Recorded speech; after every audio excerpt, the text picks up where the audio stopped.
নমস্কার, কবিতাটির নাম আমি ভালো আছি মা। কলমে সৃজা।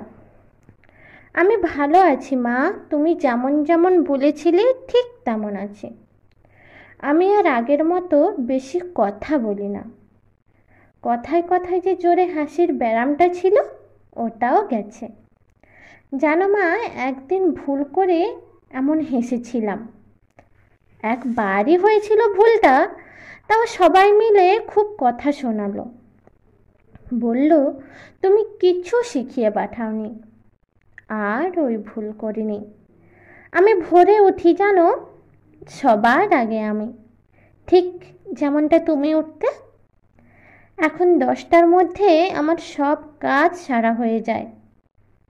আমাকে কেউ ডাকে না মা, আমাকে একাই উঠে পড়তে হয়। একদিন একদম প্রথম দিকে উঠতে 9টা হয়ে গিয়েছিল।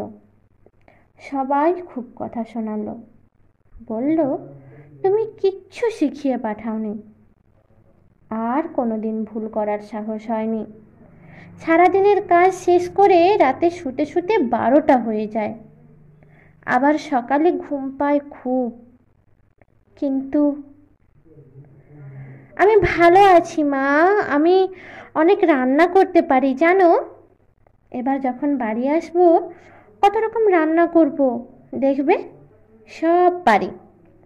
আমি চাও বানাতে পারি মা। মনে আছে একবার আমার চা বানানোর কত শখ হয়েছিল। আমি রোজ বায়না করে বিকেলে বাবার চা বানাতাম। আর বাবাও আমার 4 চামচ ভর্তি চিনি ঢালা চা চুপ করে খেয়ে নিত। একদিন তুমি খেয়েছিলে ভাগ্যিস, না হলে কোনোদিন জানতেই পারতাম না কি বাজে চা বানাই আমি। একদিন ডাল বানাতে গিয়ে ভুলে 2বার নুন দিয়ে ফেলেছিলাম। সারাটা দিন ঝামেলা চলল। সবাই বলল মা তুমি আমায় কিচ্ছু শিখিয়ে পাঠাওনি। তবে যে তুমি আমায় রবীন্দ্রনাথ শেখালে। সবাই বলতো আমি কত ভালো গাই। আমি যখন শেষের কবিতা পড়তাম তুমি বলতে এমন করে কেউ পারবে না রে তিন্নি। আমার ক্লাস 1 থেকে সব মার্কশিট গুছিয়ে রেখেছো। আমি হাসতাম, বলতাম কি হবে মা এগুলো দিয়ে, আমার তো মাস্টার্সও হয়ে গেল। তুমি বলতে ওগুলো আমার শিক্ষা, যা দিয়ে আমি তোকে অন্যের ঘরে পাঠাবো। কোথায় শোনাবো মা আমি? ভালোবেসে সখী নিভৃত যতনে আমার নামটি লেখো তোমার মনের মন্দিরে।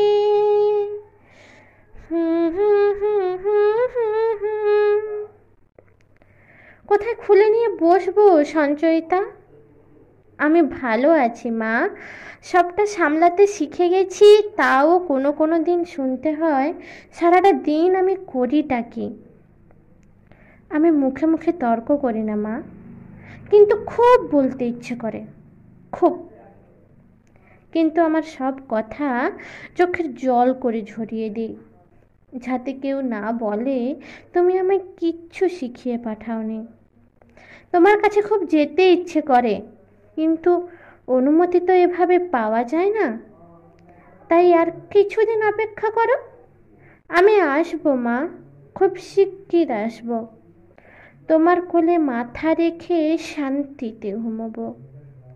তুমি ভালো থেকো মা।